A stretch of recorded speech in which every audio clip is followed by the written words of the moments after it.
All right. We're back. Balin Sky with us and Paul His Perlman. black medicine broke the internet. Yeah. Listen, I don't want to say black medicine again. It's black turtle. And Mary saying, please have this natural healer back again. So Thank you. Well, as I was coming on preparing for all this, I thought, it's been, 2 years you've been needling me to get on your podcast. Yeah. I remember that conversation we had needling. over, Yeah, seriously, it was 2 years ago. Yeah, I think it was 2 years ago. Yeah. When I think of being the dumbass that I am, when I think of You gotta stop saying that. that I'm a dumbass? It's a term of endearment, like the sacred fool. I when your get cup it. is full. You can be, but when your cup is full, you can say I'm experiencing it. Don't say you are. Sacred fool. Yeah. Oh, you got a bell. He's You got got a the bell. bell. We rung It's the your bell. first bell. Hey! Well, but when I hear that someone's going to do acupuncture on me, Sure. I'm thinking, all right, this guy's going to lay me down on a table, and I'm going to he's going to stick a bunch of banderillas in me, and the matador is going to come out, and I'm going to be covered in blood. Yeah. And, Well, that's our I got culture. a giant spear sticking through the side of my head. Yeah, that's our culture. And That's too bad, though. That's what we broke the internet about was, trying to say, like, my experience of being a white male in America has been, like the emptiness of it. Yeah. And I've been, I've sort of dedicated my life to search for some intact culture, and I've done a lot of soul searching about that to be like, am I absorbing, I started teaching Tai Chi in Montpelier, and some of the people asked me, like, well, is this cultural appropriation? I said, yeah, I searched out like a medical family who absorbed me into their family, told me you're the next generation, even extra out of blood, so that you can spread this medicine because we don't want it to be so thin, only confined to our genetic lineage, that we actually got kicked out of China based on the Cultural Revolution where they're trying to sanitize everything. Go share this medicine with the world. And I was like, yeah, I guess that's appropriated an identity. Like, no, it's my identity. Like, how did I get into Chinese medicine? How did it get into me? I hated needles. Like, I mean, I like acupuncture needles now, but I was so afraid of needles. Like, when I had to get some shots for high school, right? I'm not going to hit another third rail with vaccines, but, like, I had to get some shots for high school, right? I'm a high school kid. Like, I had to squeeze my mom's hand so hard she bled just to get a little shot for high school, right?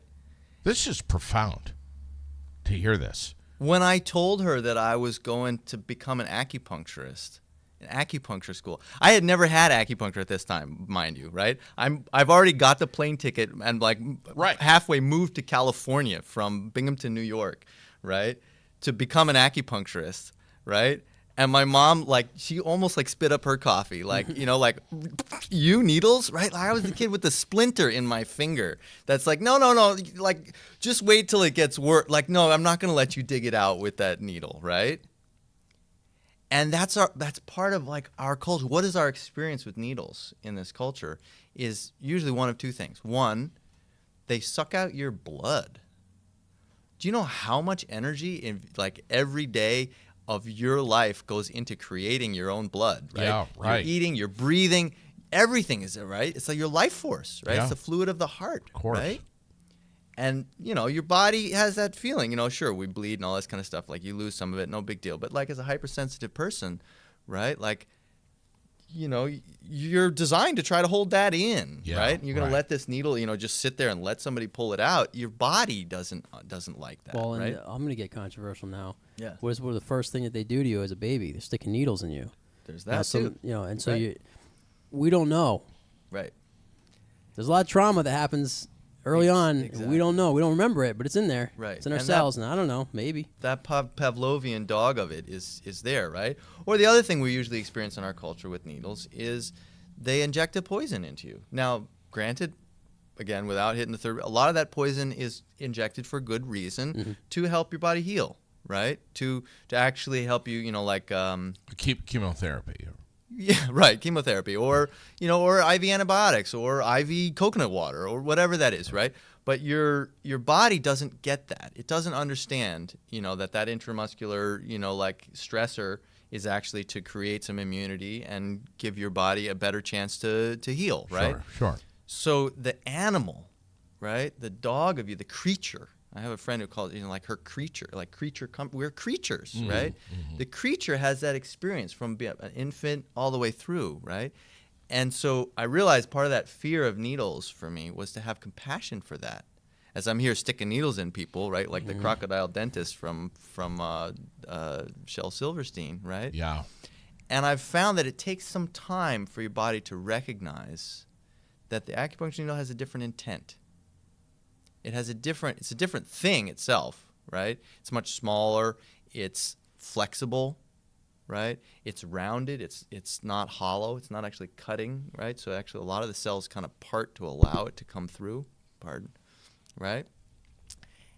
And the intent is different, right? The intent is actually to go in and help your body to harmonize its own self, to encourage it to kind of like release, sort of like when you get a massage and somebody gets that point and you're like, oh, it hurts so good, but like, like that, right? Yeah. And one of my colleagues' his theory is that acupuncture started from that, when somebody was like finding that spot with their thumb and, I need a smaller finger and now I need a smaller, right? And that's what it is, right? It's finding those little infundibulums where that tension is built up that we can just sort of melt and release, and then allow for that, natural ripple in the pond of whatever that emotion was to We're be getting congested. asked, where do you practice, and where can people come and purchase some of your My wares. your wares, these spices and everything? Well, the short answer is for them to check out blackturtlemedicine.com. Okay. That's kind of my home base that Michaela and I have crafted together. And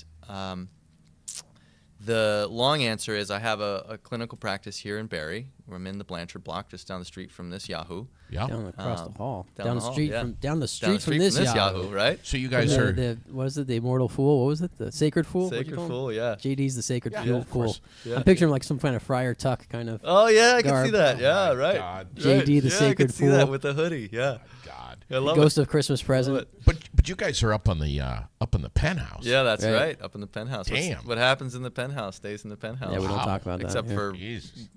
podcast. whatever. Yeah. It goes out of the penthouse. But, yeah.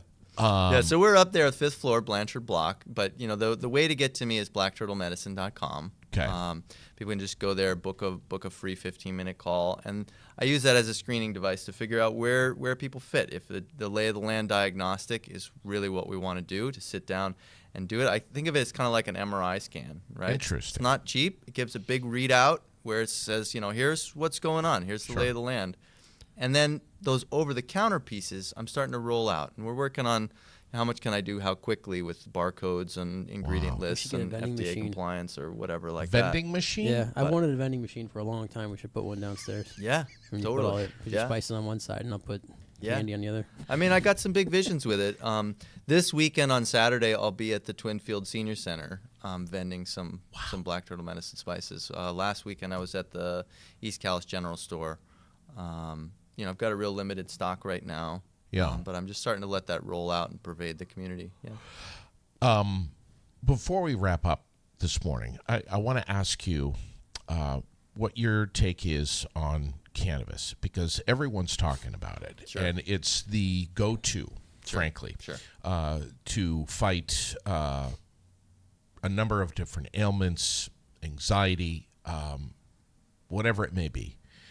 And we've got dispensaries popping up everywhere, all over the region, America. Sure. But and here in Vermont, I've got the Cannabis Control Board, the commissioner, who's going to be sitting here, I think, next week on the 16th. Sure.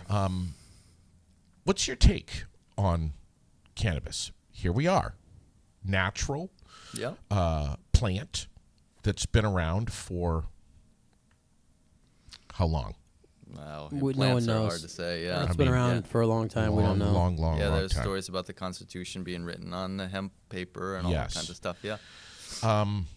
Huge stigma Right. with this. But what's your take?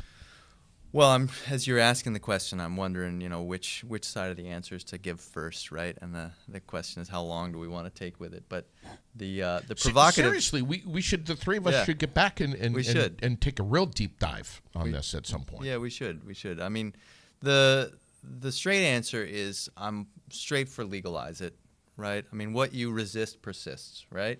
I mean, the stories of restricting, I don't know about taxing, this and that, like that's a whole other deep dive that we could talk about, but like I don't think that it should have the stigma, and I think so much harm has come from the stigma more than And misinformation.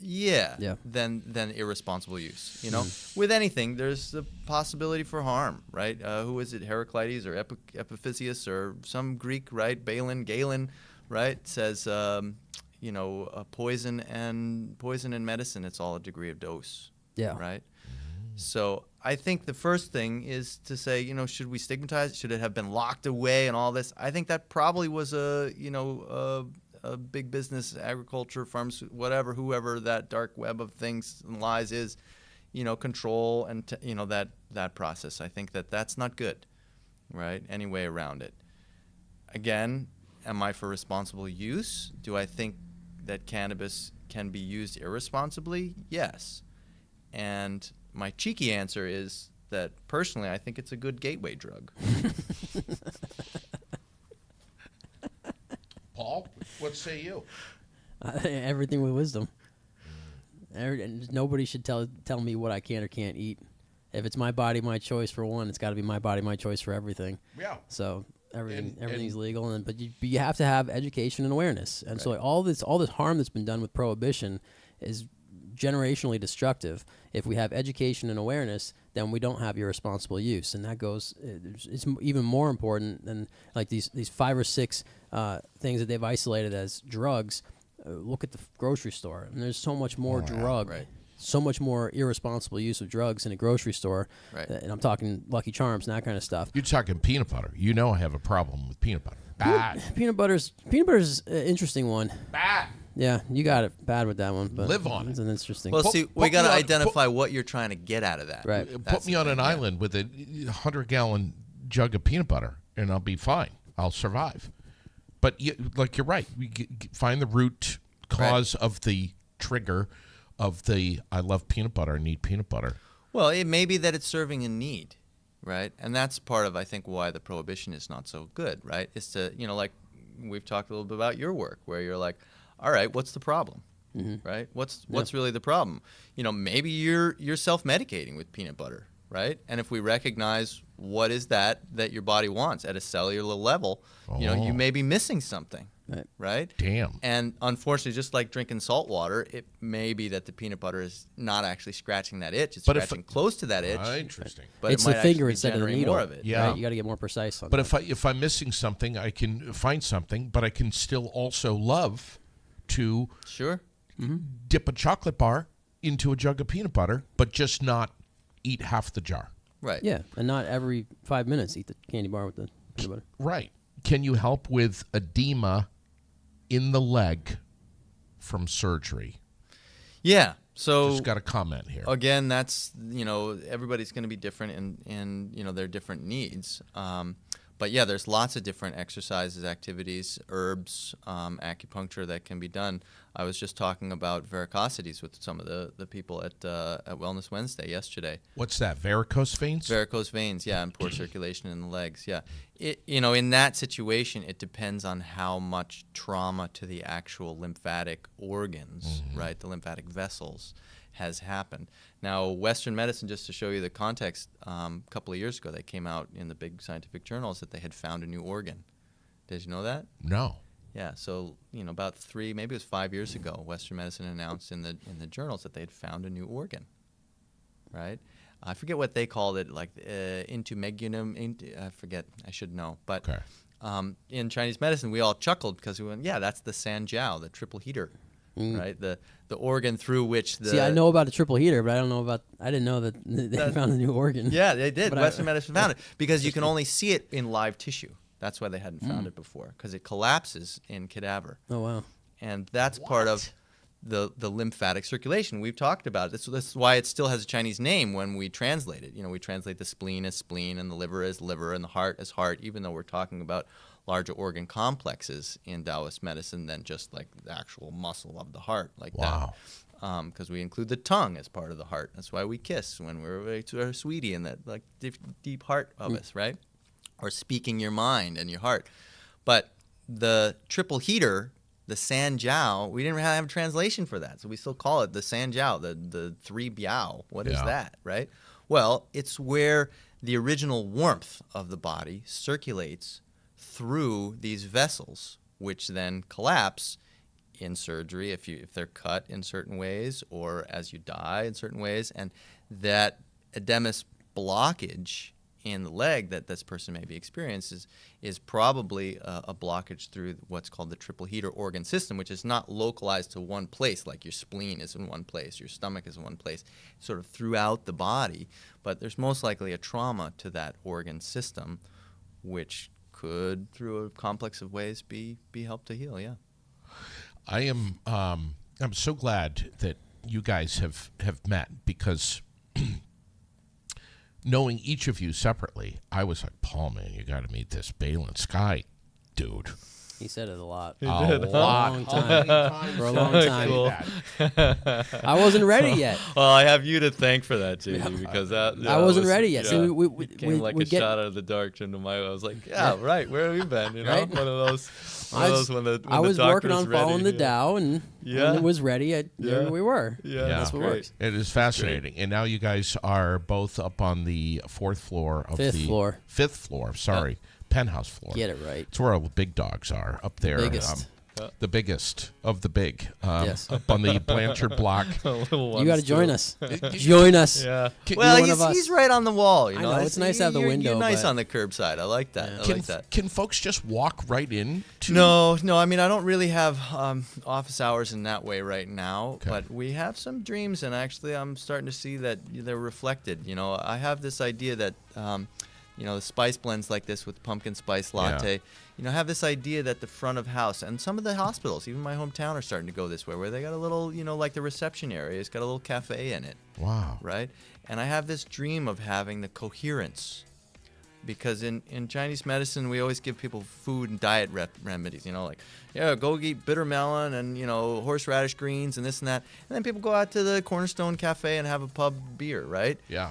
And I say, well, how do we reintegrate? How do we reintegrate that, not only in, thing you have to cook at home differently when you're sick, but into the cultural piece of it? Yes. Right? And even they've tried some of this in San Francisco, where they had a Chinese medicine-focused restaurant where the waiter would come around and do a pulse diagnosis and tell you what you should eat, right? And, it's all fraught and didn't really work, right? But I have this image, what if you could go to the local coffee shop, right? And instead of the barista saying, hey, do you know what the hip, pumpkin latte of the month is, right? If the barista said, JD, how are you today? Imagine that. Right? And then they had the tools and enough skill to help you navigate. Do you need to settle your energy? Do you need to lift your energy? Do you need to, right? Help you get towards Boston, just a little bit, right? Maybe give them the over-the-counter stuff that they're not going to, even if you choose wrong, it's not really going to hurt you. You end up a couple miles in the other direction, and then you realize, it's getting colder rather than warmer, right? I ought to go the other way, right? This is fascinating. Well, when you consider the alternative is going into a chain coffee store without naming names and buying sugar-filled, it's like, okay, if you get the pumpkin spice and you should have gotten the cooling. Right. It's not going to kill them any faster than the sugar. It's not going to kill them at all, ever. Right. But the sugar-filled drink will. So we have that image, and that's where I'm hoping, it might take me a couple of years, or maybe somebody listening says, hey, you know what? I'm your guy. I'm going to help you put together the business plan, and we're going to put that storefront together in this bombed-out post-industrial world that we live in, because we need it, right? Healthcare, sick care, it's done, right? Yeah. So I've been working on holding the center of that and created the little template for it. And now it's just sort of the administrative pieces of how to roll that out. Because I would love to have a place where people would just walk in, the spices are on the shelf, cooking classes are happening, a little Tai Chi, at 2 o'clock, and, if you want some MRI scanning, we'll sit in the back and do the deed, I would love to do that. And I'm gonna get some crystal bowls, and I'm gonna be playing the crystal bowls on the side for some sound healing. I'll play with you. Awesome. He keeps alluding to this choose your own adventure stuff. So he's got handouts that are tuned into these different elements, those 8 elements in the picture he's showing, and so this is what I've been doing with him for the last 6 months. It's hard to make these changes, to implement them.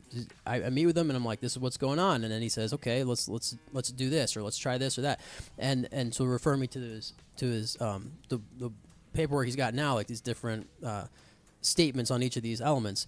And so there's food to eat, there's exercises to do, there's pressure points to address, there's music to listen to. I really like that element of it. It's like, okay, because you're in this frame of mind or whatever, or this feeling, listen to this style of music. Very powerful. And that works for me. That does really well. So it's really cool, this process of going through this journey. It's part of one of the services he's offering, what do you call it, the journey, walking the path? What are we calling it now? Walking the path. Traveling companions. But this idea of going through life together, and to flow. So it's basically, okay, you're in the Dakotas, you want to get to Boston. Well, he's going to walk with you, not literally every step of the way, but he's there with you, working the way through. And so that's the Thursday choose your own we meet adventure. up and I say like, all right, we're getting to Ohio. You know, we're almost there. That's it's discouraging. We got a long way to go to get to Boston, but look how far we've come. Right. But back to the idea of like, can it heal this? Yes, it can. But it might not be as direct. Sure. So, like, some of the stuff, but I'm full vertigo. spectrum. I mean, it's well, because you're chasing this stuff, and once you unlock something, you might create something else, like the no side effects, just effects. And so you hit this side, goes up, and then I got to get this side. Well, when this side comes up, this side goes down. Yeah. And so you got to find that balance. Right. And so it takes time. And my point was that, like, I'm into this. Yeah. I've started to learn some of this stuff before I even met Balin, so it's opened me up to it. Sure. Like with the qigong and everything, and I'm not implementing this stuff right away. There's so much that I'm getting a community. It also hard. takes it takes gravity. And that's what I learned as I was studying this, is that it was like being an astronaut. One of my teachers, his name actually was Ed Sullivan, which we all didn't laugh finally, and he said, finally I've outgrown my name. But shoot, I just laughed. And it's so good, But it's Sorry, good. Ed. You're a scholar, a scholar and a pervert, or a scholar and a what is it called? A scholar and a warrior. Go back to I want the sage, sacred fool. Like that. Gentleman. Gentleman is the phrase. Scholar and a gentleman. That's Jeez. it. Gentleman and a scholar. Yeah. It's back to Yangju. We go once a scholar and twice a pervert. Then when I went to Burning Man the third time, I said, well, third time's a charm. Wow. Gets you guys laughing, Listen, thank you so much for coming in here. We're going to do this again. Sure. All right. Well, otherwise we wouldn't be perverts, right? Listen. No, I'm just another bell. Yeah. Second bell. Yeah. Don't get me back to Plainfield. That's a whole other rail. Yeah. You got to come in soon. Yeah. Third rail. I like that. Let's do this again. Don't make me threaten to break your legs. Oh, okay. Let's do this. Don't you try, because I know Tai Chi. And I'll beat you up really slowly. But your neck will never hurt again. Yeah, exactly. This is true. Oh, wait a minute. Oh, no, that was good. Thank you. Yeah, dude. Final question. Yeah. Is the Earth flat? I think more studies are needed. Yeah. Thanks for coming in, buddy. Oh, my pleasure. Thanks for having me. It's been a real honor.